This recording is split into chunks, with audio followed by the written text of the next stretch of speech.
ಬೆಳಗಾವಿ ಅಧಿವೇಶನದ ಬಳಿಕ ಮತ್ತೆ ಶುರುವಾಗುತ್ತಾ ಕುರ್ಚಿ ಕಲಹ. ಯಾಕಂದರೆ ದೆಹಲಿಯಲ್ಲಿ ಕಾಂಗ್ರೆಸ್ ವರಿಷ್ಠರ ಹೈ ವೋಲ್ಟೇಜ್ ಮೀಟಿಂಗ್ ನಡೆದಿದೆ. ನಿನ್ನೆ ದೆಹಲಿಯ ಸೋನಿಯಾ ಗಾಂಧಿ ಅವರ ನಿವಾಸದಲ್ಲಿ ಒಂದು ಮೀಟಿಂಗ್ ಆಯಿತು. ಅದರಲ್ಲಿ ಸೋನಿಯಾ ಗಾಂಧಿ ಇದ್ದರು, ರಾಹುಲ್ ಗಾಂಧಿ, ಮಲ್ಲಿಕಾರ್ಜುನ್ ಖರ್ಗೆ, ಎಐಸಿಸಿ ಪ್ರಧಾನ ಕಾರ್ಯದರ್ಶಿ ಕೆ.ಸಿ. ವೇಣುಗೋಪಾಲ್ ಕೂಡ ಇದ್ದರು. ಪವರ್ ಶೇರಿಂಗ್ ವಾರ್ ಬಗ್ಗೆ ನಾಲ್ವರು ನಾಯಕರು ಸುದೀರ್ಘವಾದಂಥ ಚರ್ಚೆ ಮಾಡಿದ್ದಾರೆ. ನಾಯಕತ್ವ ಬದಲಾವಣೆಯ ಬಗ್ಗೆ ನಿರ್ಣಯಕ್ಕೆ ಹೈಕಮಾಂಡ್ ಇನ್ನೂ ಬಂದಿಲ್ಲ. ಚಳಿಗಾಲದ ಅಧಿವೇಶನದ ಬಳಿಕ ಮತ್ತೆ ಚರ್ಚೆ ಮಾಡಲಿಕ್ಕೆ ನಿರ್ಧಾರವನ್ನು ತೆಗೆದುಕೊಂಡಿದ್ದಾರೆ. ಅಂದರೆ ಇಲ್ಲಿ ಗೊತ್ತಾಗ್ತಾ ಇರೋದು ಹೈಕಮಾಂಡ್ ಕೂಡ ಗೊಂದಲದಲ್ಲಿ ಇರಬಹುದು ಅಂತ.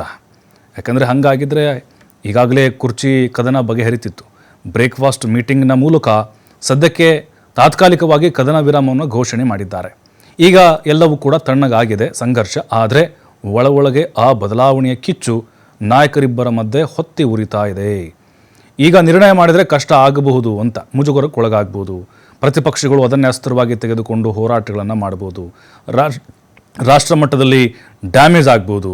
ಹಾಗಾಗಿ ಈಗ 18ಕ್ಕೆ ಅಧಿವೇಶನ ಮುಗಿಯುತ್ತೆ, ನಾಳೆ ಶುರುವಾದರೆ 19ನೇ ತಾರೀಕು ಅಥವಾ ಒಂದಿನ ಗ್ಯಾಪ್ ಕೊಟ್ಟು 20ನೇ ತಾರೀಕಿಗೆ ಇಬ್ಬರು ನಾಯಕರನ್ನು, CM ಮತ್ತು DCM ಅವರನ್ನು ದೆಹಲಿಗೆ ಕರೆಸಿ ಸೋನಿಯಾ ಗಾಂಧಿಯವರ ಸಮ್ಮುಖದಲ್ಲಿ ರಾಹುಲ್ ಗಾಂಧಿಯವರ ಒಂದು ಮುಖೇನವಾಗಿ ಇಬ್ಬರು ಒಬ್ರಿಗೊಬ್ಬರು ಮುಖಾಮುಖಿಯಾಗಿ ಅವರ ಅಭಿಪ್ರಾಯಗಳನ್ನು ಸಂಗ್ರಹ ಮಾಡಿ ಮತ್ತು ಖರ್ಗೆ ಅವ್ರ ಜೊತೆಗೆ ವೇಣುಗೋಪಾಲ್ ಅವ್ರ ಜೊತೆಗೆ ಈಗಾಗಲೇ ಕೆಲವೊಂದಿಷ್ಟು ಪ್ರಾಥಮಿಕವಾದಂಥ ಮಾಹಿತಿಯನ್ನು ಕಲೆ ಹಾಕಿದ್ದಾರೆ. ಏನಾಗ್ಬೋದು ಹಾಗಾದರೆ, ಸಾಧಕ ಬಾಧಕ ಏನು, ಪರಿಣಾಮಗಳೇನು? ಈಗ ಸಿದ್ದರಾಮಯ್ಯವ್ರನ್ನ ಕೆಳಗೆ ಇಳಿಸ್ಬಿಟ್ರೆ ಅಹಿಂದ ವರ್ಗ ಹಿಂದೆ ಸರಿಯುತ್ತಾ? ಮುಂದಿನ 28ರ ಚುನಾವಣೆ ಮೇಲೆ ಇದು ಪ್ರಭಾವ ಬೀರಬಹುದಾ? ವೋಟ್ ಬ್ಯಾಂಕ್ ಕಡಿಮೆ ಆಗ್ಬೋದಾ?